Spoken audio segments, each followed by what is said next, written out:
है, negative marking नहीं होगा, आवेदन कब से हो जाएगा, एग्जाम डेट, सारी डिटेल्स इन्होंने पहले ही बता दी है। मतलब बिहार में जो बीपीएससी जो है बहुत ही फास्ट तरीके से आपका जो है रिक्रूटमेंट ये बिहार शिक्षक वाला कराने चाहते हैं। नवंबर में रिजल्ट हो जाएगा घोषित।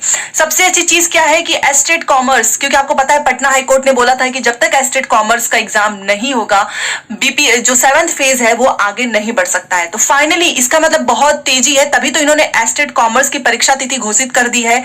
सीटेट बीटेट एस्टेट पास योग्यता भी निर्धारित हो चुकी है। अदर स्टेट क्या फॉर्म भर पाएंगे, पूरी जानकारी के लिए प्लीज पूरा वीडियो देखना, क्योंकि इधर उधर से वीडियो देखने से बेटर है कि मैं एक जगह पे आपको सारी इंफॉर्मेशन सही तरीके से दूंगी।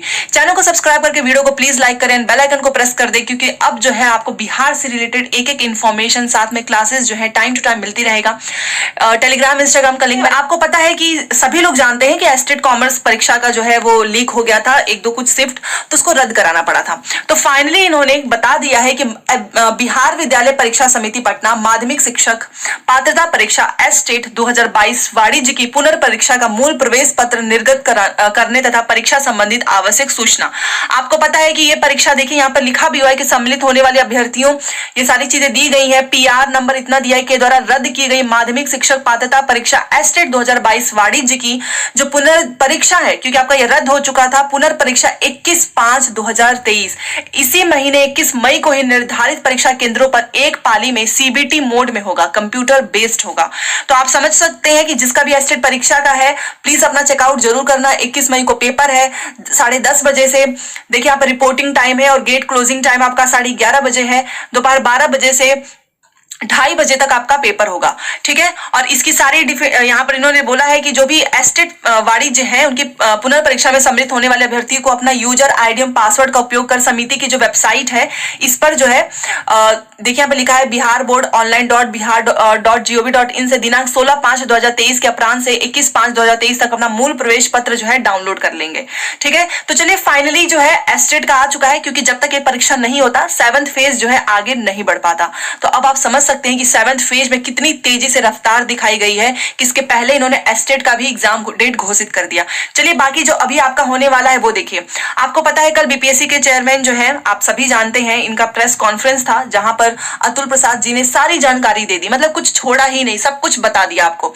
शिक्षक बहाली आपका जो है मई में आवेदन हो जाएगा, इसी महीने में आवेदन होगा, क्योंकि इनको परीक्षा जो है अगस्त में कराना है। मई में आवेदन होगा, जून जुलाई आपके पास जो है मुश्किल से मैं अगर आपको बोल के चलूं ना तो 80 से मान लो 85 दिन ही मिलेंगे आपको, ठीक है, क्योंकि धीरे धीरे एक एक दिन तो निकल ही रहा है। नवंबर में आपका रिजल्ट घोषित हो जाएगा। इस साल के अंत में आप जो है इस एक स्कूल में पढ़ा रहे होंगे, ऐसा इन्होंने बोला है। बहुत तेजी से काम चल रहा है। नवंबर में रिजल्ट, मई में आवेदन। और यहाँ पर देखिए इन्होंने सारी चीजें बता दी। अगर मैं योग्यता की बात करूं तो अगर आपको क्लियरली दिख रहा होगा यहाँ पर देखिए, प्राथमिक में आपका योग्यता 1 to 5 का टीचर बनना चाहते तो इंटरमीडिएट चाहिए, सीटेट चाहिए, बीएड या फिर डीएलएड जो भी आपने किया है वो चलेगा। माध्यमिक में आपका ग्रेजुएशन चाहिए और बट एसटीटी चाहिए, एसटीटी 2019 के बाद आपको पता है एसटीटी नहीं हुआ है। उच्च माध्यमिक में आपका पीजी मतलब स्नातकोत्तर चाहिए, एसटीटी व बीएड चाहिए, ठीक है। और इन पदों के लिए हो गए आवेदन, मतलब बहुत अच्छी खासी नंबर वैकेंसीज है। प्राथमिक में आप देखो 79,943 वैकेंसी है, माध्यमिक में 32,916 है, उच्च माध्यमिक में 57,602 है। कुल पदों की संख्या 1,70,461 इन्होंने बता दिया है। सिलेबस भी इन्होंने बताया है कि प्राथमिक में बिहार बोर्ड की कक्षा 1 से 5 के चैप्टर व प्रश्न पत्र के स्तर जो है वो इंटरमीडिएट के रहेंगे। माध्यमिक में आपका 9-10 का आपको पढ़ना होगा, बट वो स्नातक स्तर के प्रश्न रहेंगे। उच्च माध्यमिक में 11-12 का पढ़ो, बट जो प्रश्नों का लेवल है ना वो स्नातकोत्तर का मतलब पीजी तक का होगा। बहुत अच्छे से सारी चीजें इन्होंने कल बता दी है। और यहाँ पर इन्होंने एक एक चीज बताया है कि प्रतियोगी परीक्षाओं की तैयारी करने वाले कैंडिडेट के लिए अलर्ट करने वाली खबर है। दरअसल जो बीपीएससी है वो इतने पदों पर जो है बहाली करना चाहती है। प्रक्रिया आपकी 18 मई से आरंभ हो सकता है, मतलब ये आवेदन फॉर्म जो है आपका 18 मई से स्टार्ट हो जाएगा। एग्जाम 15 से 30 अगस्त के बीच होगा। 15 से 30 अगस्त तो कितना ही समय बचा है, क्योंकि अलग अलग दिन पेपर होंगे। रिजल्ट नवंबर में आ जाएगा। कैंडिडेट प्राथमिक, माध्यमिक, उच्च माध्यमिक शिक्षकों की रिक्तियों के लिए एक ही आवेदन करेंगे, ठीक है। यदि कोई कैंडिडेट योग्यता रखते हैं तो वो 2 या 3 पदों के लिए, मतलब अगर आप प्राथमिक, माध्यमिक, उच्च माध्यमिक तीनों में एलिजिबिलिटी है, आपके पास एस्टेट है, तो आप तीनों फॉर्म भर सकते हैं। तीनों का पेपर अलग अलग दिन होगा, तो ये बहुत अच्छी चीज है।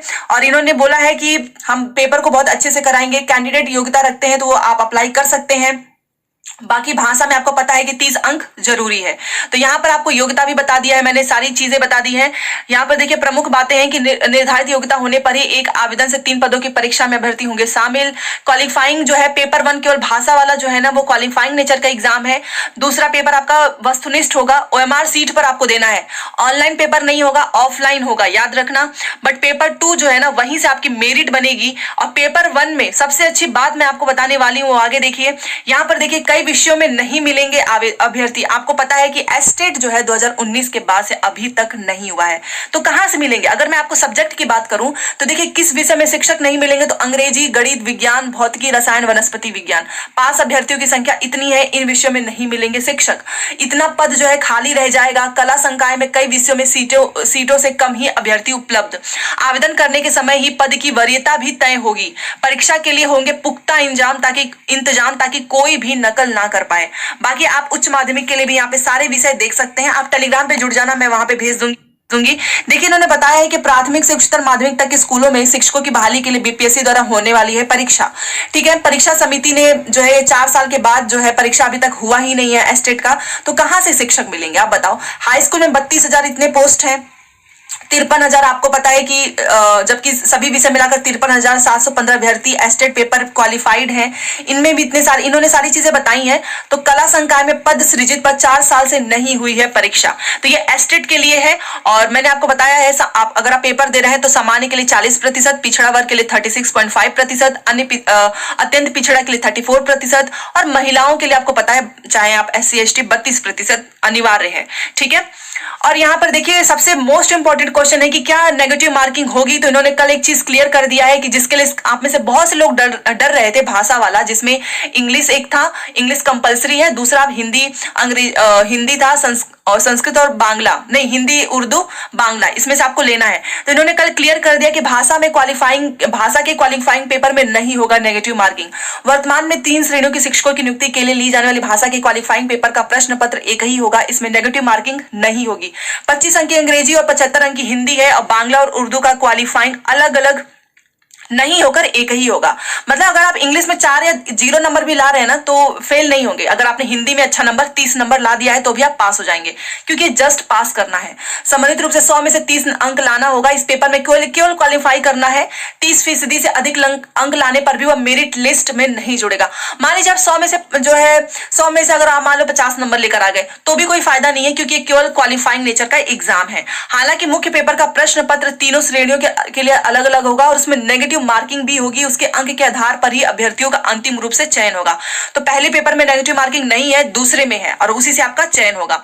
यहाँ पर देखिए इन्होंने बोला है कि नवंबर के अंत तक हो जाएगा, और भाषा के अंकों में क्वालिफाइंग वाले में नेगेटिव मार्किंग नहीं है, 2 घंटों के 150 वाले में होगा। ठीक है, तो अगस्त तक आपका आ जाएगा, नवंबर में आपका रिजल्ट आ जाएगा। तो काफी अच्छी चीज है। अब यहाँ पर भी आप देख सकते हैं बार बार एक ही चीज, ये आपका दैनिक भास्कर में भी निकला था कि 1 से 12 तक में 1,70,000 इतने पोस्ट हैं, और आवेदन का समय 1 माह होगा। मतलब मई से, अभी 18 मई से बोल रहे हैं कि स्टार्ट हो जाएगा। 1 से 5, 9 से 10, 11 से 12 के लिए अलग अलग आवेदन होंगे। अगस्त के अंत तक परीक्षा भी 3 अलग अलग तिथियों पर हो जाएगी, 15 से 30 अगस्त के बीच में हो जाएगा। रिजल्ट नवंबर अंत तक जारी होगा। 100 अंकों के भाषा के पेपर में 30% क्वालिफाइंग मार्क्स है, इसमें नेगेटिव मार्किंग नहीं होगा। सारी चीजें आपको जो है 1 से 2 दिन में मिल जाएगी। तो देखिए नेगेटिव मार्किंग भाषा वाले में नहीं है, तो थोड़ा सा तो आपका प्रेशर कम हुआ कि आपको एक पेपर पे अच्छे से फोकस करना है, 150 नंबर वाले पे। इसमें अगर आप पहले वाले में ज्यादा नहीं, आप हिंदी अच्छे से भी तैयार कर लेंगे ना, आपका पास हो जाएगा। आवेदन आपका 18 मई से बोला जा रहा है कि शुरू हो जाएगा, और एग्जाम डेट आपका 15 अगस्त की, मतलब मिड अगस्त में, मतलब आपका पेपर 3 से 4 दिन में खत्म हो जाएंगे। अलग अलग दिन होगा पेपर, ऑफलाइन मोड में होगा, OMR सीट पे होगा। नवंबर के लास्ट तक आपका रिजल्ट घोषित कर दिया जाएगा। फाइनली एस्टेट का भी 21 मई को पेपर है, इनका भी पेपर हो चुका है। तो जो भी C-TET, B-TET, एस्टेट पास है उनकी योग्यता निर्धारित हो चुकी है। अभी मैंने आपको जस्ट योग्यता बताया है कि आपको क्या क्या चीजें चाहिए।